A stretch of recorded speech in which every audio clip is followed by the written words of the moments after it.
up your engine! Man says, Scotty, are there any truly honest mechanics out there?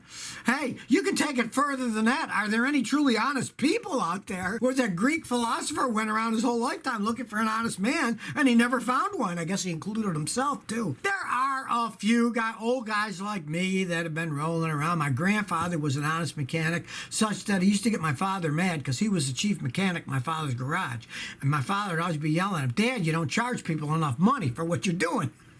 We got overhead here. Now, this is back in the day. My father was whining one time because he said, look, we've got $20 a day overhead that we have to cover. Well, now it's a lot more than $20 a day overhead that you're going to pay for. But there are honest mechanics out there. The problem, of course, depends where you live. You live in a big city, even an honest mechanic's got to charge a lot of money because he's got to pay overhead. If he owns the property, 3 blocks from here, a guy just paid $1.5 million for a 50 by 100-foot lot. So it'll tell you what the property's worth. So it's all relative, and unfortunately, a guy might be an honest mechanic, but you're going to have to pay a lot if you live in a big city because he's got a big overhead that he's got to pay for too. This is Brock saying, morning, Scotty. My wife is looking at getting a new Nissan Rogue Sport or Volkswagen Atlas Cross Sport.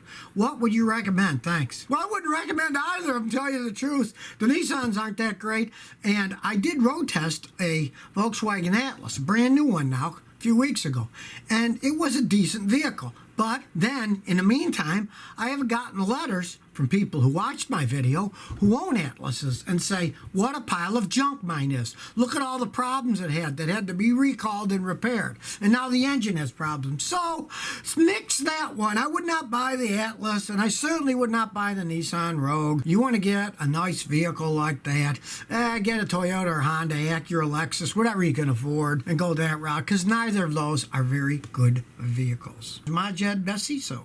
What do you think of the 2020 Lexus RX 450h hybrid cars?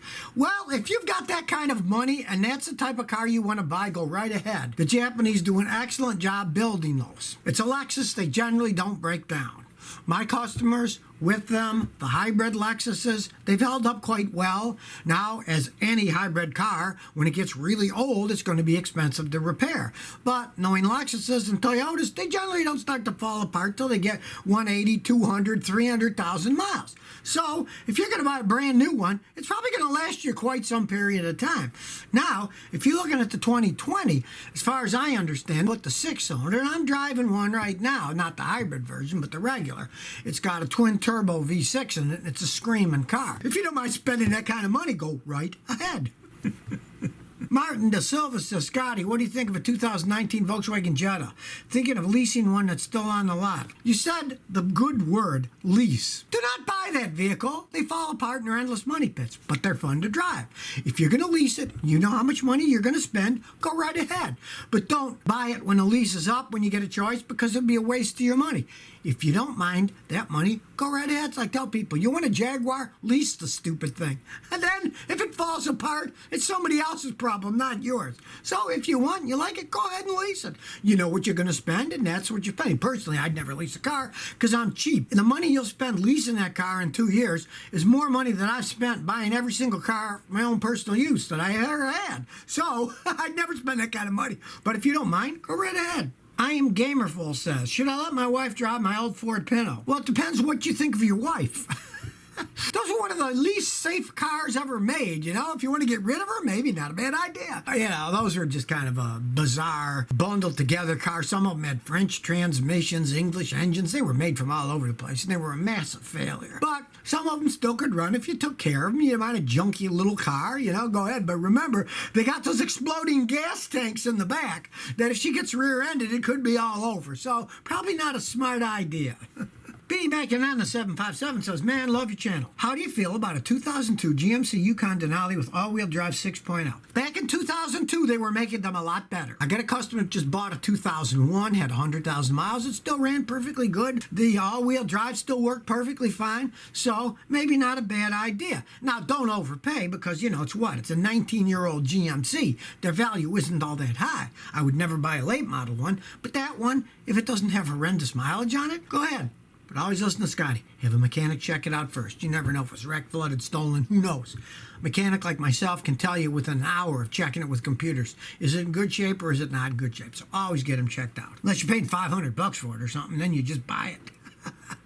Daniel Vasquez says, Scotty, what do you think of an '04 Mitsubishi Eclipse with 57,000 miles?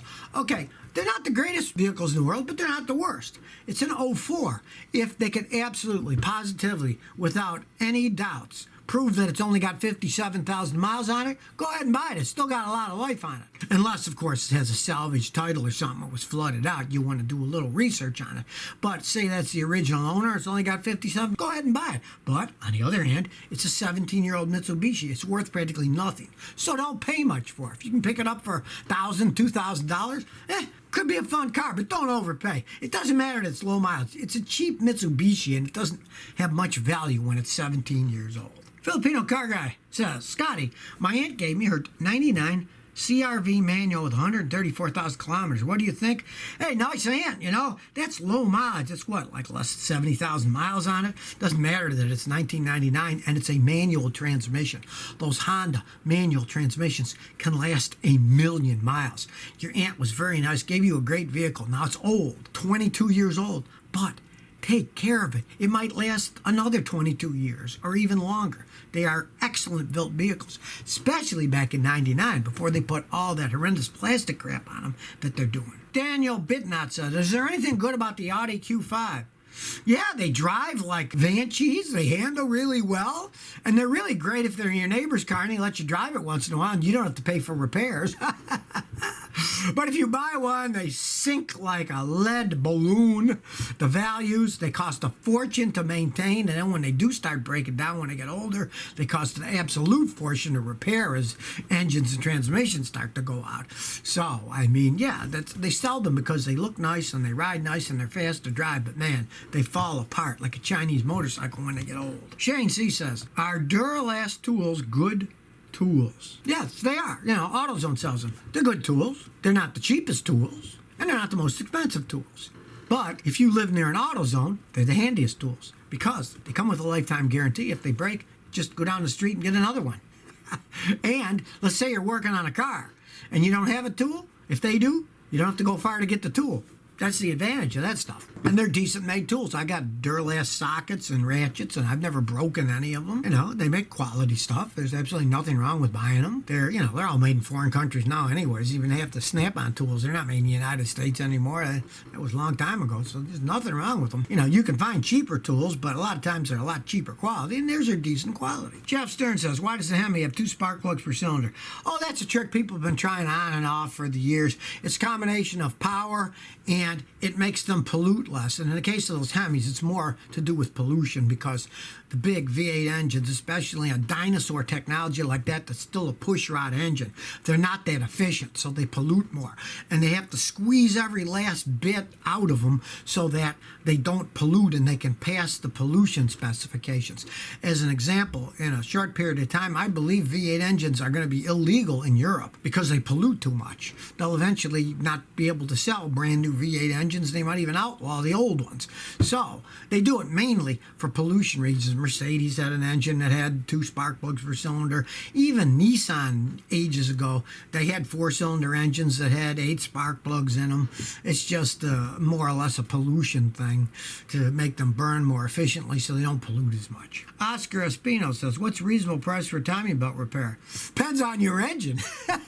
Let's say you got an old Toyota Corolla. You get them done for $200, $250. It's no big deal. But let's say you got a modern quad cam V6 engine where you got to take half the car apart. Those you're going to spend well over $1,200 to replace. So it depends on the design, how hard it is to do, and how much mechanics are charging in your area.